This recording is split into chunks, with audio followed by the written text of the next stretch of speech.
sa lupa, house and lot, kaysa sa condo unit. So para sa mga condominium unit ng Albiolan, Ayala, so far Aswila Cove ang pinaka malaki na unit. Parang bahay na din, no? Almost 190 square meter to 300 square meter, ganun kalawak. Okay, so ulitin natin from there. Yan, kita ho natin yung gusali na yan, North Tower and the South Tower by the sea, no? Aswila Cove by the sea. So by the time na matapos ay yung dito, yung kinukonstruct ho nila, gusali rin ulit yan eh. Parang ganito din, kasi nga lang naman siya, parang masarap. Kung ito ay pa-curve siya, nakaharap sa dagat ng kanyang curve, ganyan naman doon ang curve niya nakaharap doon sa kabila, parang gano'n. Kumbaga parang kukunin yung hangin ba, tapos paikot-ikutin. Ano ba tawag dyan? May tawag dyan, may term dyan, no? Tapos yan, ganda na to, dahil yung time na pwede itong paliguan, pero exclusive lang siguro sa mga unit owner, mga residente. Tapos from here naman makikita ko natin yung Dositani. Ang nagmamayari ng Dositani na yan ay siyang nagmamayari ng Lapanday. Sino si Franklin? Tama. Lapanday is yun yung pinakamalaking banana plantation sa pagkakaalam ko dito sa Davao City, na matatagpuan sa Maya, Calyawa, Mandog, ganong area. Calyawa? Tama ba? Basta Mandog. Dositani. Ito palang Aswila Cove is 23. Sorry ha. So 23 square meter. Ay sorry. 23 hectares. Kunti lang ang nilamang ni Davao Global Township. Davao Global Township is 25 or it's the other way around, no? Maaari ito yung 25 na. Basta yun eh. Basta nasa dalawa lang yan. It's either na ito si Aswila Cove ang 25 hectares or 23 hectares. At si naman ay si Davao Global Township, kasi madalas na sinasabi ng mga gagawin sa mga sinasabi na daw parang si Davao Global Township parang siya daw yung BGC ng Davao. Hindi naman siguro, kasi BGC is 300 250 hectares, consists of napakaraming mga business districts and business parks. So ang Davao Global Township is na siya 23 hectares to 25 hectares. Napakalayo. Sobrang napakalayo ng difference. So sa Aswila Cove naman, kinukumpag na si Aswila Cove kay Davao Global Township. Pwede, no? Pwede. May laban. Pwede yun. Medyo medyo may laban, no? Medyo makatarungan. It makes sense kasi para sila ng late, para sila na size 23 hectares to 25 hectares. Tapos ganun din urban mixed development, mixed use development, mga ganun. So nga pala, meron tayong nakaligtaan na i-spotin natin ito si Grand Regal Hotel by Gaisano family. Siyempre pag sinabing Grand, no, may Gaisano daw, mga Gaisano family ang namayari. Horizon 101 ng Cebu, the tallest building, the island is Hotel 101. I mean Horizon 101 sa Maximum Avenue or Mango Avenue. So pag sinabing kung totoo yun na lahat ng mayroong Grand ay pagmamayari ng Gaisano, so ibig sabihin si Grand muna ko. Joke lang. Never mind. So Grand Regal, isa sa pinaka yan, no? Ayan, 3-star hotel, 4-star hotel. Nasa casino. Grand Regal Hotel and Casino. Ito Dositani. Tapos ito naman makita natin dito si anong gusali to? Dalawa. Kulay blue, tsaka puti. Sino yan? Hindi ko alam kung sino yan. Dalawa na yan, no? Magkatabi. Pero ito sure ako dito. Ito si Metrobank ay BDO, sorry, no? Banco de Oro, na dating One Network Bank ng mga konsonhe at binenta, no, sa mga Ayala. BDO na siya. Tama, BDO is Ayala, di ba? Tapos from here naman makikita natin yung mga tao. Puntahan natin dito sa dulo kasi makikita natin yung Island Garden City of Samal.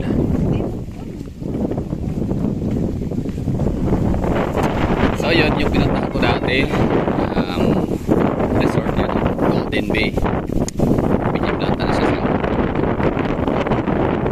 dyan ka, ang ganda kasi makikita mo talaga ang skyline of Davao. Ay di pala, kasi di pala ito makikita kapag kadot ka na area. Okay, so from there makikita ko natin yung di ko alam kung ano itong mga kabahayan, parang residential area to dito. Anong lugar ba yan? Pa-comment nga, parang may mga bahay-bahay. Tapos dito naman na area, yan dito na yan nagkahiliran yung mga ayun, Costa Azalea, Plaza de mga ganun, mga Costa Azalea, mga Plazuela, tapos syempre ang pinaka-ranchosa, ano matawag yan, pinaka-labis man ang pinaka-rain hotel, 10-star hotel talaga yan, and resort. Discovery Samal, sana all. Mas maganda kaya ang Discovery Samal kumpara sa Discovery Boracay. Punta ko rin Discovery Boracay. All I can see is I still prefer I can choose ito si Discovery Boracay ang ay Samal ang gusto. When it comes to sa formation ng hotel, tapos may tatlong swimming pool, diba? Tapos may mga villa. Samantalang sa Boracay, ang maganda na kay Boracay syempre from the word Boracay itself. So nasa Boracay talaga siya. Iba rin talaga ang experience. Kasi dito kapag alam naman natin kapag kasama tayo, kung saan ka naka-check, doon ka lang, wala ka ng choice. Hindi ka na makapunta sa ibang lugar. Hindi siya open yung yung seashores, yung shorelines para lalakbayin natin lagi. Unlike sa Bohol and Boracay, talagang kapag namamasyalaw tayo, wala, hindi siya exclusive, no? Talagang may enjoy mo talaga lahat ng seashores. Lakarin mo all you can hanggat kaya mo. Napakataas, long beach po talaga. So dito sa Samal, wala shout out mga taga Samal. Kaya wala pa na talaga nakapagbibigay sa akin ng sagot ng aking mga katanungan kung bakit gano'n ang Island Garden City of Samal. I mean, meron akong meron akong isa-dalawang sagot sa aking tanong, pero hindi talaga yun ang gusto ko talaga ng mas precise na answer talaga. Madamot, kasakliman, di ba? Oo, kasi ang ginagamit nilang issue or ginagamit nilang reason ay dahil sa ito daw ay security purposes. For example, yung kailang mga guest, example nito si Discovery Samal is napaligiran sa dalawang resort ulit, no? So baka daw ma-assassinate gano'n or ma-abduct, for example, di ba? Or hold up o ano man, di ko I don't know kung anong purpose, anong intention talaga na bakit kailangan nilang paglalagyan ng bakuna. Pag sinabing private resort, so it's about Samal, no? Panalo ang Samal dyan. Private resort talaga siya. So bawal mo ma-access ang ibang resort. Bawal ka maglakad-lakad sa shorelines or sa seashores. Boracay and Bohol, very good. Congratulations. Ganda na nga ng beach nila, yung kaya lang seashores. Open pa, public. So I don't know, bakit magkaiba ba ang bata sa Samal? Magkaiba ba ang bata sa Bohol tsaka sa Boracay? Bakit gano'n, no? Parang damot yata. Pero damutan ng mga tao na yung natural wonders or natural ano lang ba regalo na inang kalikasan naman sana.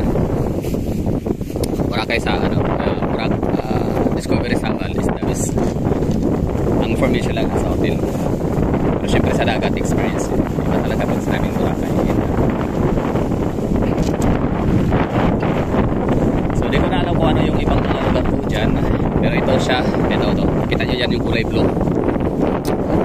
Diba, yan, seashores. Tapos mayroong kulay blue na mga bubong, no? So that's cottages, no? Cottages ho yan ng pamilyang, Rodriguez ba yun, diba? Yung pamamayari ng ito, Paradise Island Beach Resort in the Park, Paradise Park. Yan. So yan sila yung talagang nakikipaglaban, no? Yung kailang advocacy na wag talagang hindi talaga sila papayag na ipagpatuloy yung construction ng Davao Samal Bridge gawa nung maapakan yung dekada, no? Decades na talagang pinapangalagaan na coral reefs and mga marine lives. Kaya di sila papayag, pero may mga syempre di naman talaga mawawala yung mga haka-haka, mga speculations na ginagamit na talaga lang as shield, no? ang marine lives, alibay lang kumbaga ba, yung mga marine lives na masisira, mga corals, para just kumbaga para hindi matuloy ang tulay, kasi the moment kasi na matutuloy yung tulay, mababawasan kasi yung kailang land area ng Saklangan Resort, maapakan kasi ang landing area ng tulay ng Davao Samal Bridge ay yan, kita nyo to dyan, yun yung landing area. Tapos ito naman makikita ko natin kulay blue, yan po yung parang headquarter, or yun yung parang warehouse, yan warehouse po yan ng China Bridge and Roads Construction Company. Diyan makikita yung mga materialis ho nila, no, pampagawa ng tulay. Tapos sa harap naman, tapat niyan, tapos syempre ano yan in between yan, I mean may kalsada yan, no? Main road, barangay road, sa main road, or city road. Ito mga puti-puti na yan, makikita ko natin. Yan po yung bahay, no? Yan po yung mga quarters or yung chamber ng mga construction workers, no? Na mga Chinese. Na according to Sir Romeo Sabaldan, masasabi niya talaga na ang mga construction house, I mean mga barracks, di ba? Barracks or kwarto, chambers, tulugan, bahay, shelter ng mga construction workers ng Chinese ay super concrete, di ba? Sobrang firm. Unlike sa mga Pilipino natin na mga construction workers, ang ginagawa lang talaga ng mga tulugan ay made of light materials, no? Yung mga scrap materials, yung mga basta napaka-light, alam yun. So makikita na yung difference. So minsan gawa tayo ng ganong content, ganong vlog tungkol sa pinagkaiba, no? Let's see the difference. Kasi ang mga Pilipino kung makapag bash sa mga Chinese magkasino, akala mo talaga may pagmamayabang ng mga Pilipino. Tapos puro naman Chinese ang ginagamit. Cellphone, sasakyan, lahat na lang, no? Basta hirap makasurvive ang mundo without China. The world won't survive without China, but China can survive alone. Diba? Makita mo yung kaibahan. Anyway, so separate content ho natin yan. Tapos dito naman makita ho natin dito yung Legazpi Oil yata, no?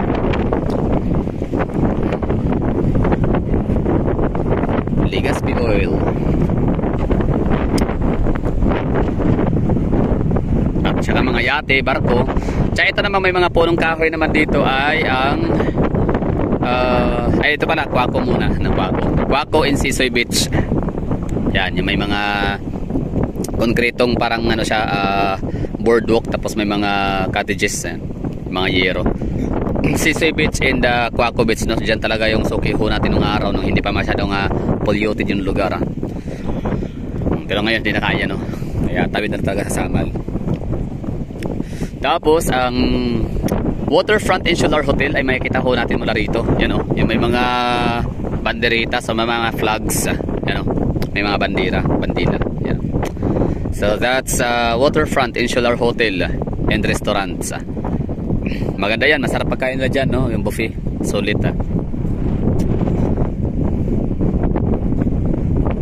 Ayan, yate, oh, deliver na.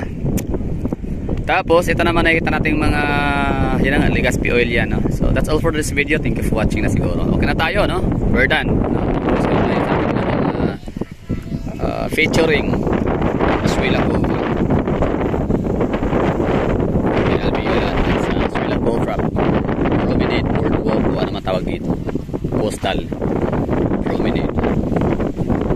So daming tao, maganda ang hangin. Ang ganda ng ano dito, sarap ito magpapahangin kasi legit talagang hangin, no? Walang kasamang alikabok and mga pollution, no? Galing sa ng motor ng mga sasakyan.